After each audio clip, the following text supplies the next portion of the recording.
부패가 아닌 영광으로라는 제목으로 하나님 말씀 증거하도록 하겠습니다. 예수님이 십자가 지시기 전에 이제 비밀스럽게 이제까지는 공개적이었는데 이제는 은밀하게 제자들과만 마지막 모임을 가졌습니다. 그 다락방에서 모임을 가졌는데 그것이 13장부터 17장까지 나오는 얘기입니다. 먼저 세족식 하시고 그 다음에 성만찬 하시고 그 다음에 14장부터 16장까지가 긴 설교가 있는데 그것을 다락방 설교 또는 다락방 강화 그렇게 표현합니다. 그리고 17장은 대제사장의 기도로 마치는 모임이었습니다. 예수님 마지막 모습이기 때문에 굉장히 중요하다고 생각을 합니다. 대전제가 뭐냐? 일보다는 사랑이 더 중요한 것이고 생각보다는 말씀을 붙들어야 된다. 이게 1, 2절에 나와 있고 첫 번째 다루는 문제가 이제 발 씻기는 문제를 통해서 구원과 회개가 철저하게 이렇게 정의돼야 된다. 우리 신앙생활에 있어서 구원이 뭔지 회개가 뭔지 이게 철저하게 돼야 된다. 목욕하는 것은 예수님을 믿는 건데 믿으면 구원받는 거다. 그리고 믿었다고 죄 안 짓는 게 아니고 날마다 이렇게 넘어지고 깨질 수 있고 범죄할 수 있는데 그때 발 씻듯이 씻는 게 회개다. 그러니까 목욕한 자, 구원받은 자가 회개하는 거지 구원받지 못한 사람은 회개하는 게 아니고 후회하는 거다. 뒤에 보십시오. 가룟 유다는 믿지 않았죠. 그러니까 목욕하지 않은 자라 그러잖아요. 그러니까 가룟 유다는 회개를 못하는 거예요. 회개는 믿는 사람이 하는 겁니다. 믿지 않았기 때문에 회개가 아니라 후회하다가 죽어버리잖아요. 그러므로 우리가 구원의 중요성, 회개의 중요성 이거는 극단으로 달리지 말고 꼭 붙들어야 된다라는 것을 우리에게 강조하고 있습니다. 그 다음에 예수님께서 다루시는 문제가 뭐냐면은 우리의 목적과 목표를 말씀하고 있는 건데 영광을 추구하라는 거예요. 그럼 영광이 무엇이냐? 오늘 그게 우리 뒷부분에 나오는 내용의 이제 핵심이라고 생각을 합니다. 영광이 뭐냐? 길지 않은 인생인데 영광이 아니래 인생을 낭비하면 안 되겠죠. 누수되지 않는 인생, 낭비하지 않은 인생을 살라 그러면 영광을 추구하는 인생을 살아야 됩니다. 이것도 도시까지 외워놨으면 좋겠어요. 영광은 뭐냐? 영광 이퀄 십자가입니다. 그러니까 십자가를 지러 나아가는 게 그게 영광이고 교회가 영광스러운 교회가 되기 위해서는 십자가를 지는 교회가 돼야 되고 우리 가정이 영광스러운 가정이 되기 위해서는 십자가를 추구해야 되고 우리 성도에게 진짜 영광이 임하기 위한다 그러면 자기 십자가를 지고 예수님 따라가야 된다는 것입니다. 십자가가 영광이다. 이거 확실한 근거가 12장 한번 앞부분 한번 보십시오. 12장 23절을 보니까 23절, 24절은 한번 체크해 주세요. 영광에 대한 정의예요. 예수께서 대답하여 이르시되 23절입니다. 인자가 영광을 받을 때가 왔도다. 그러니까 여기서 인자가 영광을 받는다? 그러면 우리는 뭐 높아지고 뭐 빵빠레 올리고 뭐 이런 건지 알잖아요. 근데 인자가 영광을 받을 때가 때가 왔도다. 이게 무슨 얘기냐면 십자가 질 때가 왔도다 그 얘기예요. 그 영광을 받을 때하고 동의가 뭐겠어요? 십자가죠. 그래서 그 다음 절이 뭐예요? 우리 뭐 미랄이라는 찬양으로도 맨날 부르잖아요. 내가 진실로 너에게 이르노니 한 알의 밀이 땅에 떨어져 죽지 아니하며 한 알 그대로 있고 죽으면 많은 열매를 맺느니라. 이게 예수님 십자가 얘기 아니에요? 예수님이 죽으면 많은 열매를 맺듯이 온 인류를 구원하게 될 것이다. 그래서 십자가가 사명이고 십자가가 영광이라는 거예요. 그러니까 또 다른 말로 하면 사명 이루는 게 영광이라는 거예요. 당연한 얘기겠죠. 축구 선수 같으면 사명 다 이룰 때 영광이 임하죠. 근데 축구 선수가 이렇게 월드컵에 출전한 선수와 그 뭐 한국에서 놀고 있는 선수와 누가 더 십자가가 많겠어요? 출전하는 사람이 십자가가 더 많죠. 훈련도 더 많이 해야 되고 험난함도 있을 것이고. 근데 그걸 기쁨으로 감당하는 거지. 나 월드컵 출전했다 그래서 슬퍼하는 사람이 누가 있겠어요? 그래서 십자가가 영광이고 사명이 영광이라는 거예요. 그래서 이게 우리 도시같이 들어가 있어야 된답니다. 우리 영광스러운 성도가 돼야 되겠죠? 그럼 사명을 이루어야 되고. 사명이 뭐예요? 십자가 지는 게 사명이라니까요. 십자가보다 더 많은 열매를 거두고 사람을 살릴 수 있는 다른 길이 없기 때문에 그렇다는 것입니다. 그래서 오늘 13장 31절 보니까 이렇게 말씀하십니다. 그가 나간 후에 예수께서 이르시되 지금 인자가 영광을 받았고 하나님도 인자로 말미암아 영광을 받으셨도다. 뭐 성만찬 여기서 생략되어 있는데 세족식과 성만찬이 있고 난 다음에 피와 살을 먹고 마시라 그러잖아요. 그러니까 이게 무슨 얘기예요? 십자가 지시겠다는 거죠. 그래서 영광 받았다 그런 얘기예요. 내가 십자가를 향해서 나아간다. 영광 받았다. 영광이다. 우리는 이 반대로 생각하죠. 이게 오해니까 이게 메시지가 되는 거예요. 십자가 그러면 수치와 실패와 패배의 상징 아닙니까? 달려 죽은 거니까. 근데 성경은 그렇게 얘기하지 않아요. 기독교 핵심이 뭐냐면 십자가가 영광이래요. 십자가가 승리라는 것입니다. 그래서 우리가 찬양하잖아요. 맨날 영광 할렐루야. 그죠? 주의 성령이 임하시면 그죠? 영광 가운데 우리가 이렇게 선다 그런 뭐 찬양 맨날 부르잖아요. 근데 그 내용이 뭐예요? 성령께서 우리를 십자가 지는 힘으로 이끌어 가신다는 거예요. 십자가가 영광이다. 그렇다 그러면 예수님께서 이 땅에 오신 목적이 무엇입니까? 사명이죠. 우리를 죄에서 씻어주시고 인간을 구원해 주시고 마귀의 모든 악한 권세를 깨버리는 거 아니에요. 근데 그게 뭐였어요? 십자가죠. 십자가 영광이죠. 그러니까 예수님께서 지금 한 번 더 정리해 주는 거예요. 너희들이 영광 추구하는데 그 앞부분에 다른 성경에 나오거든요. 뭐 서로 높은 자리 되려고. 그래서 세베대의 그 두 아들이 있었죠. 요한과 야고보. 뭐 엄마가 와가지고 뭐 왕 되시면 오른편 하나 왼편에 하나. 그게 영광이 아니다 하고 하는 메시지예요. 그죠? 진짜 메시지는 십자가가 영광이지. 그 세속적으로 높아지는 거 그게 무슨 영광이냐? 그 영광에 대한 정확한 정의를 내려라. 이걸 우리에게 말해주고 있다라는 것입니다. 그래서 예수님께서 십자가 지시고 난 다음에 뭐라 그래? 다 이루었다. 사명이니까 다 이루었죠. 그게 목적이라는 거죠. 그때 가장 영광스러운 거죠. 가장 영광스러운 게 뭐예요? 뭐 휘장이 찢어지고 뭐 천구 천사가 나팔 소리 그 죽었던 자가 다 뭐 살아나고 뭐 그랬다 그러지 않아요? 그죠? 그게 바로 하나님의 가장 큰 영광이기 때문에 그렇다는 것입니다. 우리가 누굽니까? 우리 정의를 나는 제사장이다 그랬죠. 17장에 보면은. 그다음에 또 우리는 선한 목자다. 요한복음 10장에 보면은. 그러니까 뭐예요? 우리가 영광스러운 인생을 산다 그 얘기죠. 남의 빵을 위해서 몸부림치는 인생. 그게 영적이라고 그랬잖아요. 스피리추얼하다는 게 뭐냐? 내 빵을 위해서 뛰면은 피지컬이고 남의 빵을 위해서 뛰면은 그게 물질적이지만 그게 스피리추얼 영적이 될 수 있다. 하나님께서 요셉 지파에게 주신 축복이 뭐예요? 물질적인 축복을 많이 줬는데 목적은 뭐냐 하면은 그거를 남을 위해서 몸부림치는 것으로 바꿔라. 그래서 영적인 축복으로 바꾸어 가는 것이다. 그게 요셉 지파의 축복이라는 거예요. 그러니까 우리에게 주신 모든 것들이 다 영적인 것으로 바뀌는 작업들을 해야 된다는 것입니다. 이렇게 말하는 거를 뭐라 그러냐? 여러분들 이거를 정리하면은 이거를 캘비니즘이라 그래요. 캘비니즘. 여러분 자본주의 속에 살고 있지 않습니까? 자본주의의 최대 약점이 뭔지 아십니까? 자본주의는 반드시 부패한다는 거예요. 그죠? 이게 돈밖에 모르기 때문에 자본주의 시스템은 가장 인간적인 것을 묘사하고 있지만 자본주의를 그대로 놔두면요 다 부패하게 돼 있다는 것입니다. 근데 서구 자본주의가 생각보다 건강하게 쭉 갔다고요. 그 이유가 뭐냐? 막스 베버가 그랬잖아요. 프로테스탄티즘과 자본주의 윤리. 거기에 성경이 들어, 캘빈이즘이 들어가서 그렇다는 거예요. 왜냐하면 하나님께 받은 바 축복과 은혜 이게 놔두면 부패돼야 되는 건데 이거를 제사장으로 여겼다라는 거예요. 이게 남을 위해서 쓰는 것으로 여겼다라는 거예요.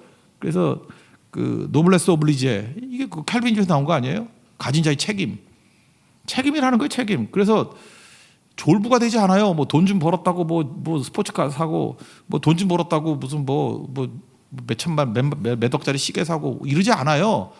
뭐 돈 좀 벌었다고 뭐 이렇게 뭐라 그러죠? 뭐 호화 주택에 살면서 끝이 안 보이는지 뭐 이런 그거를 부끄럽게 여겼다고요. 하나님이 그렇게 쓰라고 준 게 아니거든요. 캘빈즘이 뭔데요? 가진 자의 책임인데. 그래서 안 썩었어요. 그죠? 그 지금도 보세요. 미국에서도 뭐 부자라 그런 사람 보면 가끔 뭐 빌 게이츠도 그렇잖아요. 전세산 다 내놓고 자기 아들한테 $10,000도 크지요. 안 커요? 크지요. 1,000억, 100억 넘나? 1,000억인가? 1,000억쯤 되나? 100억이네, 100억. 그죠? 100억. 100억이라도 뭐 1년에 2억씩만 쓰고 살아도 50년 먹고 살잖아. 그죠? 그렇지만 사실 그거 말고 또 뒤에도 좀 더 주겠지. 그죠? 어쨌든 그 어마어마한 몇 조 달러 되는 것들 가지고 그죠? 그 빌 게이츠 모란다 재단 파운데이션 세워가지고 지금 뭐 에이즈 퇴치시키고 뭐 인류 위해서 헌신하고 봉사하고 그러지 않습니까? 그런 게 다 어디 나온 캘빈이즘에서 나온 거야. 캘빈이즘에서 가진 자의 책임. 그러니까 썩지 않죠. 이걸 소금이라 그러거든요. 소금치듯 너희 세상의 소금이라고 썩지 않게 만드는 그 일을 해야 된다는 것입니다. 일본 얘기를 하나 해드리면 일본이 군국주의로 말미암아 뭐 다 썩게 되었죠. 그때 2차 대전 지고 난 다음에 사실 일본을 통치하게 된 게 군사 정부였죠. 더글라스 메가더가 들어가가지고 군사 정부로 이끌어갔습니다. 근데 일본 사람들이 지금도 그래요. 그때가 제일 정치가 잘 됐을 때였대요. 왜냐하면 군국주의 그 말도 안 되는 일들, 그죠? 이렇게 살인 정권들 아니었어요, 그죠? 학살 정권들 아니었어요. 근데 그거 물러나고 난 다음에 이 메가더는요, 그 장군이자 또 인문주의자라고 말할 수도 있어요, 그죠? 이렇게 인문적 소양도 갖고 있었고 거기다가 영적 지도자입니다. 스피리추얼 리더예요. 그래서 본국에 제일 먼저 요청했던 게 선교사 10,000명을 보내달라고. 일본에 선교사 10,000명 갔으면 일본 진짜 뒤집혔어. 근데 10,000명을 준비가 안 돼가지고 못 보냈어요. 3,000명 보냈어요. 그래서 초창기 때 일본 1945년부터 뭐 엄청나게 선교사들이 많이 와가지고 그 복음 증거하고 그래서 그때 또 일본 애들은 또 지면은 센 놈이 최고라고 또 받아들이기도 하고 막 그랬다고요. 그런데 문제가 뭐냐면 그때 메가다가 생각했던 게 이거예요. 미국식으로 경제 부흥을 일으켜야 된다는 거예요. 그래서 경제 부흥 시스템이 있고 동시에 이거 놔두고 천황제 이 시스템 가지고 얘네들의 이 꼴통 가지고 가면은 또 다시 궁극주의로 돌아간다는 거예요. 그래서 정신적으로 변화를 돼야 되고 영적으로 변화가 되기 위해서 선교사가 와서 같이 가야 된다. 근데 일본이 실패했습니다. 왜 실패했느냐면 한국 전쟁이 벌어졌기 때문에 6.25 전쟁. 6.25 전쟁은 일본에게 있어서는 진짜 구세주 같은 거였어요. 그죠? 갑자기 패망하고 난 다음에 갑자기 전쟁 특수가 일어나가지고 경제 속도가 훨씬 빨라진 거예요. 뭐 10배 이상 빨라졌대요. 왜냐하면 일본의 가치가 생기게 되었고 전쟁할 때 막 소모하니까 막 다 때려부시니까 생산하면 팔리고 생산하면 팔리고 하잖아요. 그래서 원래 메가더가 생각했던 속도보다 훨씬 빠르게 경제 발전이 이루어지고 그러니까 정신 발전과 영적인 발전이 늦어져서 지금 일본이 적골된 거 아니에요, 그죠? 우익이 막 설치면서 말도 안 되는 거 주장하고 계속해서 여러 사람들 가슴 아프게 만드는 일들이 벌어지지 않습니까? 이 균형이에요. 그러니까 일본은 경제 발전이라고 복이 아닌 거예요. 거기에 뭐가 없어요. 캘빈이즘이 없었던 거예요. 캘빈이즘이 가진 자의 책임 이런 거. 일본 사람 그런 거 들어봤어요? 책임 뭐 이런 거? 가진 자의 책임은커녕 그 나라의 책임도 못 지잖아요. 옆에 있는 나라들에 대해서 뭐 하나도 책임지려고 그러지 않잖아요. 우리만 잘 살면 된다 그러고. 그 왜 그럴 수밖에 없냐면 정신적인 공백을 채울 수 있는 길이 없었기 때문에 그렇다는 것입니다. 신명기 얼마 전에 봤었죠. 신명기 7장 22절을 보면요. 하나님께서 이스라엘 백성들에게 너 가나안 정복할 때 이렇게 하라 하는 지침이 있어요. 조금씩 쫓아내시리니 이런 말씀이 나와요. 하나님이 가나안을 쫓아낼 때의 속도는 조금씩 쫓아내신대. 우리는 그냥 한 방에 끝나기를 원하죠. 근데 조금씩 쫓아내시리니 너는 그들을 급히 멸하지 말라. 그러니까 하나님의 속도로 가야 돼. 이게 메시지였어요. 이유가 뭐냐? 들짐승이 번성하여 너를 해할까 하노라. 신명기 7장 22절. 부작용이 있다라는 거예요. 딱 요 말씀이 일본에 적용될 수 있는 거죠. 너무 빠르게 성장을 해서 들짐승이 너를 해하게 할 것이다. 결국은 정신이 피폐해지고 아무도 그 존경하지 않는 그런 모습으로 변화가 되지 않습니까? 그렇다 그러면 하나님께서 우리에게 주시는 건 뭐예요? 베스트 타이밍에 주신다는 것입니다. 너무 빠른 거 좋아하지 마십시오. 그죠? 하나님께서는 조금씩 쫓아내기를 원하시고요. 그래서 이렇게 조금씩 변화되는 거예요. 그리고 급하게 뭘 하려고 그러지 말라.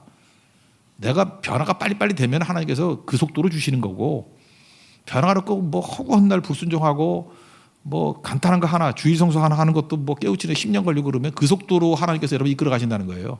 그래서 평생 한 게 뭐냐 그러면 뭐 그냥 자식 새끼들 예수 믿게 만들었다 그러고 끝나는 인생. 그걸 뭐라 그러죠? 그냥 고만고만한 인생 그래요. 근데 그게 아니고 가진 자의 책임이라 그래서 하나님께 주신 모든 것을 가지고 십자가 지는 일을 나아간다. 십자가가 사명이니까 사명을 이루는 성도니까 영광스러운 국가가 될 수도 있고 영광스러운 교회도 될 수가 있고 영광스러운 가정이 될 수도 있다는 것입니다. 명심하십시오. 십자가가 영광이다. 십자가 지는 거예요. 일본에 캘빈이즘이 들어가지 않으니까 말씀이 들어가지 않으니까 일본의 결정력이 뭐예요? 희생할 줄 모르잖아요. 여러분 약간 천박하지 않아요? 중국을 보세요. 그 중화사상 그래가지고 좀 천박하지 않아요? 우리 그러고 싶어요? 저는 그 백범일지를 읽어보면서 느끼는 게 김구 선생이 그런 얘기했대요. 우리 민족은 앞부분에 나와요. 서문에 문화로 세계를 정복하는 나라가 되기를 원한다. 무력이 아니고. 그래서 BTS가 나온 거예요. 예언자 아니에요, 예언자? 진짜 중요해. 정신으로, 그죠? 말씀으로, 희생으로. 우리 민족이 글로 가기 위해서 기도해야 되고 우리 교회가 해야 된다는 것입니다. 책임의 책임. 제사장입니다. 내 빵을 위해서 뛰는 것은 피지컬이에요. 육적으로. 육은 다 썩을 양식에 다 없어져 버립니다. 주신 모든 것들을 가지고 남의 빵을 위해서 몸부림칠 수 있는 그래서 영광이 임하는 우리 하나님 백성 되기를 축원합니다. 그게 승리라는 거예요. 앞뒤로 에피소드 2개가 있어요. 하나가 유다가 배신하는 얘기가 나오는데 유다가 배신한 건 이유가 뭘까요? 십자가를 회피한 거예요. 그러니까 십자가를 추구하는 것이 영광이라 그러면 가룟 유다는 안 십자가니까 안 영광이겠죠. 그러니까 뭐예요? 수치와 배신이에요. 그러니까 가룟 유다의 길이 뭐 가룟 유다만 가는 게 아니고 우리도 십자가를 거부하면 영광이 임하지 않고 십자가를 계속 거부하면 결국은 가룟 유다 된다는 거예요. 그래서 그 족보가 10명의 정탐꾼의 특징이 뭐예요? 가나안 땅 하나님이 다 주신다 그러는데 십자가 안 질라 그런 거 아니에요. 자기가 맡기신 사명을 저버린 거 아니에요. 원망하고 이게 뭐냐 그러고 그래서 다 죽었잖아요. 그게 가룟 유다예요. 그 다음에 르우벤과 갓지파 지난주에 살폈죠. 그들이 요단 동편이 좋사오냐고 가나안 목전에서 현실 안주를 선택했어요. 그죠? 사명을 저버렸어요. 십자가 지는 거 나가서 싸우면 승리하는 건데 그 영광이 없잖아요. 그래서 요단 동편은 다 사라져 버렸어요. 망했어요. 그리고 가룟 유다. 예수님 3년 동안 따라다녔지만 십자가 거부했어요. 십자가 회피했어요. 그게 십자가를 지는 자와 나를 파는 자예요. 13장 21절 보니까 너희 중 하나가 나를 팔리라.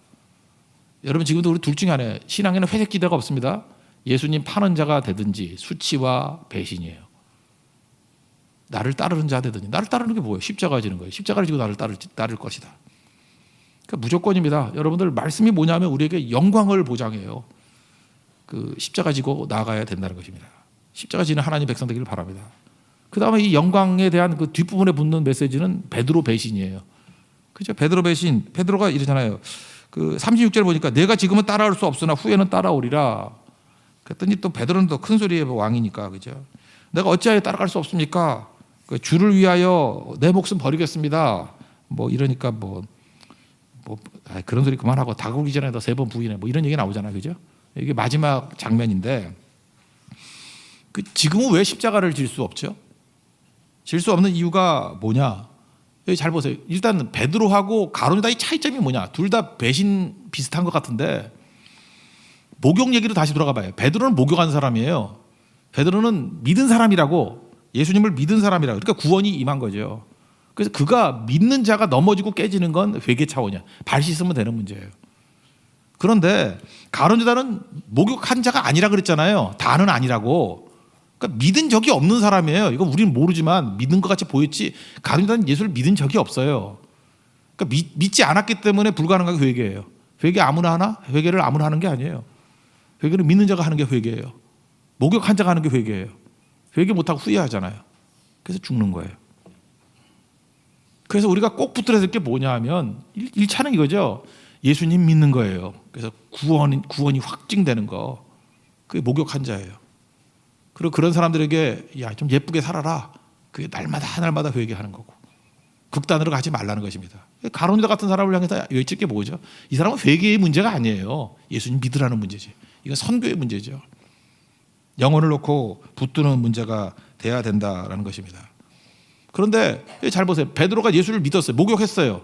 그런데도 불구하고 부인하고 깨졌죠. 이건 나중에 회개하면 될 문제예요. 그러니까 예수님이 회개할 기회를 주시잖아요. 이게 씻는 문제예요. 씻는 문제. 근데 문제는 뭐냐면 지금은 십자가 못 따른대요. 왜 십자가 못 지죠? 일단 기도가 없으면. 그러니까 큰 소리 친다고 십자가 질 수 있는 건 아니다. 이걸 알 수 있죠. 겟세마네 기도 뒤에 나오잖아요. 실패해요. 너 기도를 승리하고 난 다음에는 이게 가능한 거야. 또 하나 오순절에 기도가 있고 난 다음에는 가능해지죠. 그러니까 기도하고 연결되는 게 뭐냐면 성령입니다. 그래서 핵심은 성령이에요. 그래서 기독교 신앙에서 제일 중요한 것들은 뭐냐 하면 십자가의 원리와 성령의 원리예요. 십자가의 원리, 그 영광의 원리거든요. 십자가 지면 마귀를 멸하고 대승리를 거둔다. 근데 십자가 아무나 지냐? 구원받은 백성도 십자가 질 수 있는 힘을 주시는 게 내가 떠나가는 게 유익이다. 뒤에 나온다고요. 성령이 오셔서 우리에게 십자가를 질 수 있는 힘을 주시는 거예요. 그걸 영의 사람 이렇게 표현한다는 것입니다. 로마서 8장 5절을 좀 읽어드리면 육신을 따르는 자는 육신의 일을 영을 따르는 자는 영의 일을 생각한다. 육신의 생각은 사망이고 영의 생각은 생명이다. 그 다음 7절 중요한 건데 육신의 생각은 하나님과 원수가 되게 하고 이는 하나님의 법에 굴복하지 아니할 뿐 아니라 할 수도 없습니다. 그러니까 성령께서 나를 지배하기 이전에는 십자가가 중요해. 뭐 그 영광이래. 이게 주소 듣고 다 알잖아요.